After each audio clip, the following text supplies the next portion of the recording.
सुखदेव जी कहते राजन इस प्रकार से भगवान के अद्भुत अनंत चरित्र हैं, तुम क्या सुनना चाहते हो ये बताओ। तब परीक्षित बोले सरकार आपने एक से एक अलौकिक चरित्र सुनाए, पर भगवान का नाम तो दीन बंधु है, तो भगवान ने कभी दीन को भी बंधु बनाया कि नहीं? ऐसा पावन चरित्र कोई हो गए तो सुनाए। सुखदेव जी को सुदामा जी की याद आ गई, तो सुदामा जी का परिचय देने लगे। सुनिए परीक्षित, एक ऐसा ही प्रसंग तुम्हें सुनाता हूं। कृष्णस्यासीत् सखा कश्चित् ब्राह्मणो ब्रह्मवेत्तमः विरक्त इंद्रियार्थेषु प्रशांतात्मा जितेन्द्रियः। श्री सुदामा जी महाराज द्वारकानाथ श्री कृष्ण के मित्र हैं, ब्राह्मण हैं, और सिर्फ ब्राह्मण ही नहीं है, ब्रह्मवित्तमः, ब्रह्मवेत्ताओं में भी अग्रणी हैं। इंद्रियों के विषयों से विरक्त रहने वाले हैं, जीवन की विषम से विषम परिस्थितियों में भी सदा प्रसन्न रहते हैं, और परम जितेंद्रिय हैं, इंद्रियों को बस में रखने वाले। पर इनकी जो धर्मपत्नी है वो बेचारी थोड़ी सी दरिद्र है, सुशीला देवी। पत्नी को दरिद्र क्यों कह दिया भाई?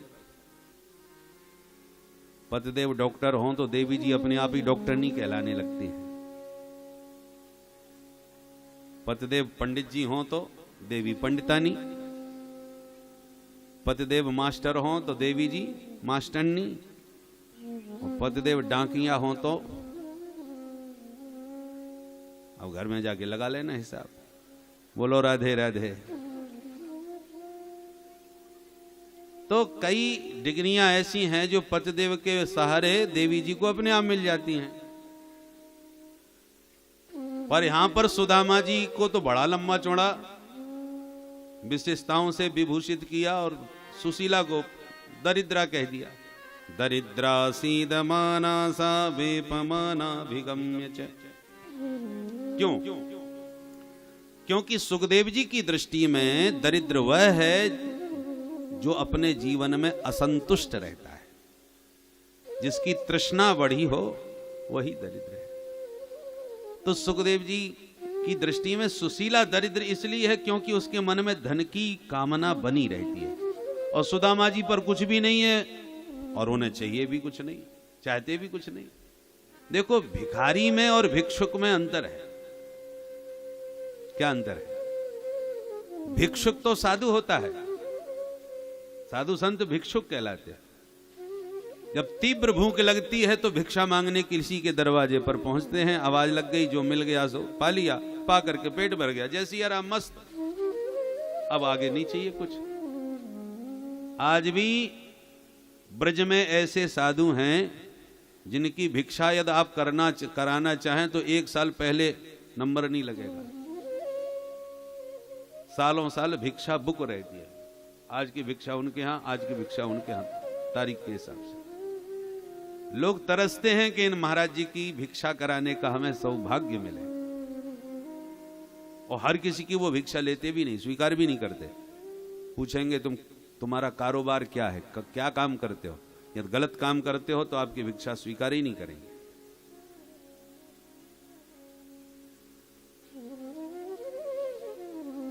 वो भिक्षुक होता है जो केवल पेट भरने के लिए प्रसाद पाया, और भिखारी, भिक्षुक के पास भी कुछ नहीं होता पर वो चाहता भी कुछ नहीं, और भिखारी वह है जिसके पास है तो कुछ नहीं पर चाहता बहुत कुछ है, और दुनिया से, धनवानों से आशा जोड़ करके उनके पीछे पीछे भागता रहता है। बाबूजी, तो धन की तृष्णा जिसके भीतर भरी है और धन के पीछे जो श्रीमदांधों के पीछे आशान्वित होकर भाग रहा है, वो भिखारी है। और भिक्षुक वह है जिसके पास कुछ नहीं है किंतु वो चाहता भी कुछ नहीं, वो भिक्षुक है। तो सुदामा जी भिक्षुक हैं। प्रारब्ध से जो जहां से जैसे मिल जाए उसमें प्रसन्न है। ब्राह्मण की मूल प्रकृति संतोष की ही होती है।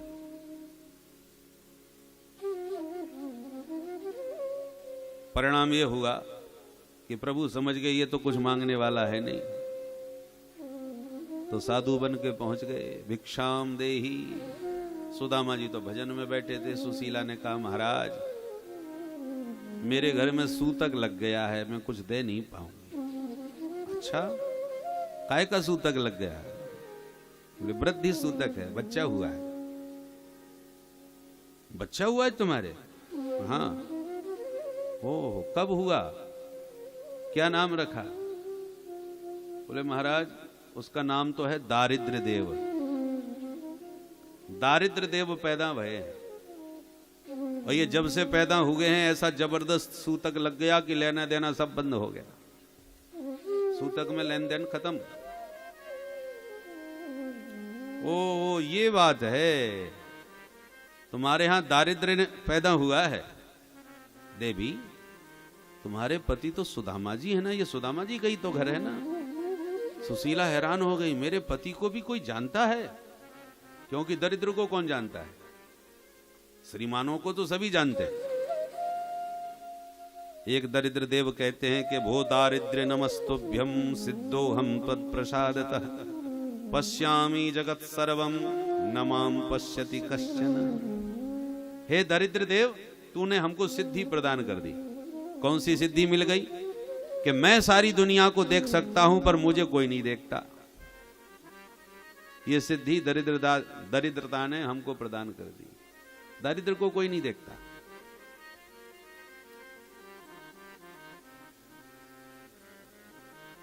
तो सुशीला हैरान होके बोली आप जानते हो उन्हें? साधु बोला हम तब से जानते हैं जब से वो श्री कृष्ण के साथ पढ़ते थे गुरुकुल में, संदीपनी मुनि महाराज के यहां।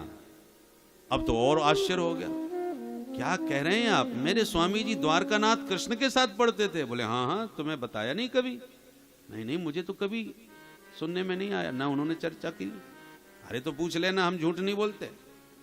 और मेरी बात एक और सुन लो देवी जी, यदि तुमने अपने पति को द्वारकानाथ के पास भेज दिया तो हमेशा के लिए तुम्हारा दारिद्र घर छोड़ के भाग जाएगा। और यूं कह के साधु तो चला गया, सुशीला स्तब्ध रह गई। सुदामा जी को प्रणाम करके जाके पूछ बैठी, महाराज ननु ब्रह्मन् भगवतः सखा साक्षात् श्रियपति ब्रह्मण्यस्य शरण्यश्च भगवान सात्वतर्षभ। स्वामी ऐसा सुना है कि द्वारकानाथ कृष्ण आपके मित्र हैं। हैरान हो गए सुदामा, अरे तुझे किसने बताया? बोले जिसने भी बताया, पर बात सही है कि नहीं ये बताओ। बोले देवी बात तो बिल्कुल सही है। बोले धन्य है प्रभु, आज तक आपने मुझे नहीं बताई ये बात। बोले देवी मैं किसी को नहीं बताता, क्योंकि जिसे बताऊंगा कोई विश्वास ही नहीं करेगा। कहां हम कहां वो, किसी से कहूंगा तो मेरे को ही पागल कहेगा, तो फायदा क्या? अरे महाराज और कोई विश्वास करे ना करे, पर मैं तो आप पर विश्वास करती हूं, मुझे तो बताते कम से कम। खैर जो हुआ सो हुआ, छोड़ो। अब मेरा एक निवेदन सुन लो, आपको अपने मित्र का दर्शन करने द्वारका जाना है, और ये पक्की बात है, जाना पड़ेगा। तो सुदामा जी के मन में तो और उमंग उठने लगी। बचपन का मित्र है, हम लोग साथ साथ पढ़ते थे, खेलते थे, इतने वर्षों बाद मिलेंगे, कितना आनंद आएगा। ब्राह्मणी खुद कह रही है तो मौका बहुत जोरदार है। वैसे ये जाने नहीं देती कहीं, डर लगता है इसको, और खुद कह रही है चले जाओ, तो मौका का फायदा उठाओ। अच्छा ठीक है ब्राह्मणी, वैसे तो मेरा मन नहीं था, तू कह रही है तो चला जाऊंगा। खुश हो गई सुशीला। तो कब जाओगे? बोले जब तू कहेगी। तो अभी चले जाओ, सुबह से शीघ्रम। अच्छा तो ठीक है, मैं तो चला जाऊंगा, पर एक बात बता, वहां क्या लेके जाऊंगा?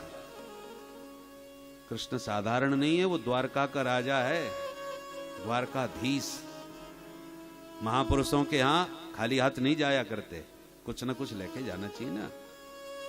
सुशीला बोली रुकी रुकी, मैं कुछ प्रबंध करती हूं। घर में तो कुछ था ही नहीं, अन्न का दाना नहीं। भाग करके गई, याचित्वा चतुरो मुष्टीन विप्रान प्रथुक तंडुलान चैलखंडेन तान बद्ध्वा भर्त्रे प्रादादुपायनम। 4 ब्राह्मणियों के घर जाकर के एक एक मुट्ठी चावल मांग लाई, पुराने वस्त्र के टुकड़े में बांध करके सौंप दिए। महाराज यही तुच्छ भेंट है, और हमने सुना है ब्रह्मण्यश्च शरण्यश्च। श्री द्वारकाधीश बड़े ब्राह्मण भक्त हैं और शरणागत वत्सल हैं। आप यही भेंट दोगे, उसी में खुश हो जाएंगे, स्वीकार करेंगे। वो दीन बंधु कहलाते हैं। पर जब भी आप उनसे मिलो, मौका मिले तो एक छोटी सी बात मेरी भी कह देना। क्या बोलना है? बोले बस इतना कहना, एक मास द्वय पाख में 2 एकादशी हो, सो प्रभु दीन दयाल ने नित्य प्रतिदीनी मोहे। हे दीन बंधु, आपके सभी भक्त वैष्णव महीने में 2 बार एकादशी का व्रत करते हैं, और मेरे ऊपर तो ऐसी कृपा है आपकी कि 12 मास लगभग घर में एकादशी ही बनी रहती है। थोड़े से शब्दों में सुशीला ने अपनी मनस्थिति का वर्णन कर दिया। सुदामा जी बोले हाँ हाँ, मौका मिलेगा तो तेरी बात भी कह दूंगा। और यूं कह के चल दिए, बगल में पोटी दवाई ली। चलते चलते बेचारे थक गए तो किसी वृक्ष की छांव में थोड़ी देर के लिए सो गए। प्रभु ने ऐसी लीला रचाई कि उठा के सुदामा जी को अपनी दिव्य द्वारका में ही सुलाई दी। प्रभु का सिद्धांत है, जो तू आवे 1 पग, मैं आऊं पग 60, और जो तू कर रो काठ 100, तो मैं लोहे की लाठ। निद्रा भग्न हुई, सुदामा जी जगे, चारों तरफ देखा तो बड़े भव्य प्रासाद भवन देख करके घबरा गए। अरे ये कौन सा शहर आ गए भाई? एक राहगीर को आते देखा तो पूछ दिया, भैया जी राम राम, बता सको यहां से द्वारका कितनी दूर होगी? राहगीर हंसने लगा, वाह ब्राह्मण देवता, द्वारका में खड़े होकर के पूछ रहे हो द्वारका कितनी दूर होगी? ये कैसा बेतुका पर प्रश्न है? तुम्हें ये द्वारका नजर नहीं आ रही क्या? अरे भैया ये द्वारका है? बोले हाँ बाबा यही द्वारका है। गजब है गए भाई, हमें तो ऐसा लगे जैसे हम सपनों देख रहे हो। यदि ये द्वारका है तो ये बताओ मेरो कन्हैया कहाँ है? मैं बातें मिलवे आयो। बाबा ये कन्हैया कौन है? उनका कुछ अता पता है तुम्हारे पास? एड्रेस, सेक्टर नंबर, गली नंबर, मकान नंबर, मोहल्ले का नाम कुछ है पता तुम्हारे पास? सुदामा जी बोले मुझे कछु ना है मालूम, इतना मालूम है यहाँ को राजा है वो। मेरे बचपन को मित्र है तो बड़े प्यार से मैं कन्हैया कन्हैया कहूं। वैसे नाम तो बाको कृष्णचंद्र है पूरा। जब कृष्णचंद्र नाम सुना तो राहगीर आंखें फाड़ के देखने लग गया। ए बाबा मालूम है तुम किसका नाम ले रहे हो? वो हमारे महाराज हैं, सर्वेश्वर हैं। उनका नाम ऐसे कोई नहीं ले सकता यहाँ पर। उनका नाम बड़े अदब से विशेषणों के साथ मिलकर के लिया जाता है। कैसे नाम लिया जाए भैया बता देने? बोले श्री श्री 1008 श्री महाराज आधिराज द्वारकाधीश गोविप्र प्रतिपालक भगवान श्री कृष्णचंद्र जी महाराज। सुदामा जी तो घबरा गए, भगवान ये तो बड़ो लंबो चौड़ो नाम है गयो या को। बचपन में तो कनुआ कनुआ कह देते। समय समय की बात है भाई। अच्छा भैया अब तो बता दे तेरो महाराज हमें मिलेगो कहाँ? बोले बाबा चले जाओ, ये ऊंचे ऊंचे जो भव्य भवन दिख रहे हैं सब उन्हीं के तो हैं। इतने सारे के सारे महल? बोले हाँ ये सब के सब उन्हीं के। राहगीर तो कह के बता के चलता बना, पर सुदामा जी मन में थोड़े घबराए गए। भाई इतने सारे महल, इतने बड़ो राजा, अब हमारो नामों भूल गयो होगो, अब तक तो पहचान पाएगो कि नहीं? चलो आ गए हैं तो एक बार मिलेंगे तो जरूर, जो होगा देखा जाएगा। हिम्मत करके रुक्मिणी के महल में घुस गए। द्वारपालों ने स्वागत किया। आइए विप्रदेव कहां से आगमन हुआ? परिचय। सुदामा जी बोले भैया अपने सखा से इतना बता दे, अपने महाराज से इतना बता दो कि वाकई एक सखा सुदामा ब्राह्मण मिलवे को आए। सखा शब्द सुन करके द्वारपाल हैरान हो गए। आप हमारे महाराज के मित्र हैं? हाँ भैया बचपन के मित्र हैं। पूछ ले, मानेंगे तो मिलेंगे, नहीं मानेंगे तो खिसक लेंगे। ठीक है तो विराज। द्वारपाल जानते हैं कि भगवान की लीला बड़ी विचित्र है, एक से एक विचित्र महापुरुष आए दिन पधारते हैं, चलो पूछने में क्या हानि है। बैठाए, भीतर गए, प्रभु के चरणों में प्रणाम करके बोले सरकार, दरबार की सेवा करते इस द्वारपाल को बहुत वर्ष बीत गए, पर जो विभूति आज दरवाजे पर खड़ी है, ऐसी विभूति पूर्व में कभी देखने को नहीं मिली। ऐसा कौन है भाई? बोले सरकार, सबसे बड़ा आश्चर्य तो ये आपको अपना मित्र बता रहा है। कोई ब्राह्मण है, वेशभूषा भी बड़ी विचित्र, शीस पगान झगातन में, प्रभु जाने को आहे बसे कहीं ग्रामा, धोती फटी सिलटी दुपटी, और पाए उपान की नहीं श्यामा। द्वार खड़ो दुज दुर्बल देख, रहो चकसो वसुधा अभिरामा, पूछत दीन दयाल को धाम, बतावत आपनो नाम सुदामा। जो सुदामा नाम प्रभु के कान में पड़ा, सिंहासन से कूद करके इतने वेग से भगवान द्वारकानाथ दौड़े कि द्वारपाल सहित सारी सभा हैरान परेशान हो गई कि ये क्या हुआ। अरे महाराज के दरबार में तो एक से एक महान विभूतियां आए दिन आती हैं, पर आज तक सरकार को ऐसे अगवानी के लिए दौड़ते कभी नहीं देखा। हमेशा हमको आदेश देते हैं, जाओ उन्हें आदर के साथ ले आओ। इसका मतलब कोई बहुत बड़ी महान विभूति आज आने वाली है दरबार में। सारी सभा उनके स्वागत के लिए सावधान हो गई, न जाने कौन आने वाला है। सबके मन में कौतुक, हैरानी, आश्चर्य, और भगवान ऐसे भाग रहे हैं, पादुका पहनना भूल गए, पीतांबर कंधे से गिर गया, शरीर की सुध नहीं। और उधर दरवाजे 7 ड्योढ़ी पार प्रथम द्वार पर सुदामा जी मन में खड़े खड़े घबराए, न जाने नाम याद होएगो कि नहीं, पहचान पाएगो कि नहीं, और नहीं पहचान पायो तो का होएगो। अनेक संकल्प विकल्प उनके भीतर चल रहे हैं। और भागते भागते जो सुदामा जी पर दूर से द्वारकानाथ की दृष्टि पड़ी, वेग से दौड़ करके भाग करके सुदामा जी को दोनों भुजाओं से उठा करके अपने हृदय से लगा लिया। बोल दीन बंधु भगवान की जय। दोनों मित्र एक दूसरे के कंठ लग करके इतने आनंद विभोर हो गए कि दोनों का ही कंठ अवरुद्ध हो गया, दोनों के नेत्र सजल हो गए, दोनों का शरीर रोमांचित है। कोई किसी से कुछ बोल भी नहीं सका, और हाथ पकड़ के बड़े आदर के साथ भगवान सुदामा जी को भवन के भीतर लाए। सभा में जब प्रवेश किया, सारी सभा स्तब्ध रह गई, क्योंकि जिस ढंग से प्रभु दौड़े थे उस ढंग से अनेक प्रकार की कल्पना हो रही थी कि आने वाली विभूति कैसी महान होगी, पर आने वाली विभूति ऐसी होगी ये किसी ने सपने में नहीं सोचा। पैरों में जूते चप्पल नहीं, तन पर ठीक से कपड़े नहीं, सिर पर पगड़ी नहीं। और आश्चर्य तो तब हुआ जब हाथ पकड़ के भगवान ने अपने निज सिंहासन पर सुदामा जी को विराजमान कर दिया और स्वयं सुदामा जी के चरणों में बैठ गए। रुक्मिणी आश्चर्य भरी आंखों से देख रही है, ये अवधूत कौन है जिसे अपने पद पर बैठा दिया प्रभु ने। भगवान ने तुरंत रुक्मिणी की मनस्थिति को समझाकर और आंखों से इशारा किया, शीघ्र जाओ देवी, इस महापुरुष के चरण धोने के लिए जल लेके आओ।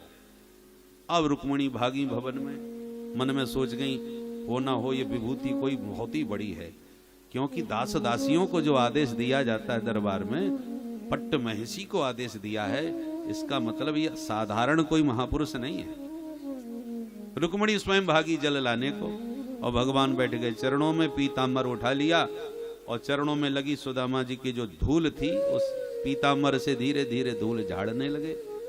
चरणों की धूल झाड़ते भगवान का हाथ सुदामा जी के तलवे पर गया, तलवा सहलाने लगे। हाथ में कुछ चुभा तो ध्यान से देखा, एक नहीं अनेक कांटे चुभे हुए हैं, जो चुभ करके पैरों में टूट गए। सुदामा जी को होश ही नहीं। भगवान एक एक करके कांटा निकालने लगे तो कांटे के साथ रक्त भी निकल पड़ता है। ऐसे रक्त रंजित सुदामा जी के चरणों की हालत देखकर भगवान द्वारकाधीश इतने द्रवित हुए कि जब तक रुक्मिणी भीतर से जल लाती तब तक गोविंद के दोनों युगल नयनों से निरंतर जल की धारा प्रवाहित होने लगी। गंगा यमुना की धारा इतनी बही कि सुदामा जी के दोनों चरण उस नेत्र जल से ही सर्वथा प्रक्षालित हो गए। ऐसे बेहाल बेवाइन सो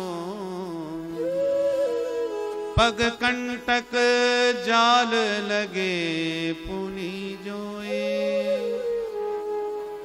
हाय महा दुख पायो सखा तुम आए तेन किते दिन खोए।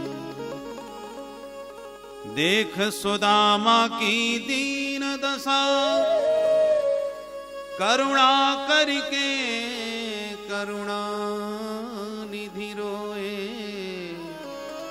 पाने परात को हाथ छुओ नहीं नैनन के जल सो पग धोए। प्रीतो विमुंचयन बिंदून नेत्राभ्याम पुष्करीक्षण। सुखदेव जी कहते हैं अविरल जल धारा नयनों से बही चरण धुल गए। रुक्मिणी जल लेके पहुंची तो यह दृश्य देख करके अवाक रह गई। मन में सोचने लगी, कल्पना करने लगी, किम अनेन कृतम पुण्यम अवधूतेन भिक्षुणा श्रियाहीनेन लोकेस्मिन् गर्हितेन धमेन च। अनेन अवधूतेन किम पुण्यम कृतम। इस अवधूत ब्राह्मण ने कौन सा पुण्य किया होगा जो इतना बड़ा सौभाग्य प्रभु इसे प्रदान कर रहे हैं। भगवान ने चरणोदक रुक्मिणी को दिया और कहा देवी इस पवित्र जल से मेरे पूरे आंगन को पावन कर दो। और सबसे पहले चरणामृत लेके भगवान ने अपने सिर पर उसका सिंचन किया। अग्रहीत सिरसा राजन भगवान लोक पावन। जिनका नामस्मरण करने से, जिनका ध्यान करते ही जीव के समस्त अमंगल अशुभ समाप्त हो जाते हैं, परीक्षित वे भगवान स्वयं सुदामा जी का चरणोदक सिंचन करके कहते हैं कि आज मैं पवित्र हो गया। भगवान का सबसे पहले पूजन में स्मरण किया जाता है। स्मरण कराते समय ब्राह्मण मंत्र पढ़ते हैं। अपवित्र पवित्रो वा सर्वावस्थांगतोऽपि वा यस्मरेत् पुंडरीकाक्षं स बाह्याभ्यन्तरस्वचिः। यस्मरेत्, एक बार भगवान का जिसने स्मरण कर लिया वो कितना भी अपवित्र हो या कितना भी पवित्र हो, सब बाह्याभ्यंतर शुचि, बाह्य और आभ्यंतर, बाहर और भीतर दोनों प्रकार से वह जीव तत्क्षण पावन हो जाता है। किस क्षण? यस्मरेत पुंडरीकाक्षम।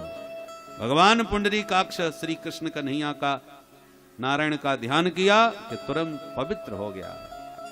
भगवान का ध्यान जब करता है तो वह घड़ी, मुहूर्त, समय, तिथि सब पवित्र हो जाते हैं। तदैव लग्नम सुदिनम तदैव ताराबलम चंद्रबलम तदैव विद्याबलम दैवबलम तदैव लक्ष्मीपते तेंघ्रियोगम स्मरामि। भगवान लक्ष्मीपति नारायण के अंघ्रि युगल युगल चरण कमलों का ध्यान करते ही तिथि वार सब मंगल हो जाता है। रुक्मिणी श्रद्धा से चरणोदक लेके भीतर गई। भगवान को लगा सभा में सुदामा जी सकुचे सहमे बैठे हैं, तो हाथ पकड़ के भवन के भीतर ले गए, स्नान कराए, नूतन वस्त्र पहनाए, दिव्य भोजन प्रसाद पवाए और निज सैया पर ले जाकर के सुलाए। जैसे सुदामा जी प्रभु की सैया पर लेटे दिव्य प्रेमानंद में डूब गए और भगवान स्वयं चरण दबाने बैठ गए। सुखदेव जी कहते हैं परीक्षित कर लो दर्शन, कौन कहेगा सुदामा दरिद्र है। अरे जब रुक्मिणी जी ने देखा मालिक चरण दबा रहे हैं तो मैं भी तो कुछ सेवा करूं, दौड़ के पंखा लेके आ गई और एक किनारे खड़ी होकर के सुदामा जी की हवा करने लगी। जिसकी लक्ष्मी स्वयं हवा कर रही हो, और लक्ष्मीपति जिसके चरण पलोट रहे हों, दुनिया में उससे बड़ा धनवान और कौन हो सकता है। बोल दीन बंधु भगवान की, भक्त वत्सल भगवान की जय जय श्री राधे।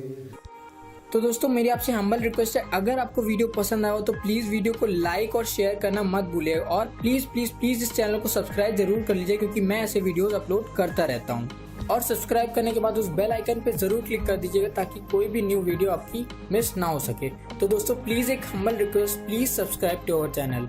नमस्कार, आपका दिन शुभ हो।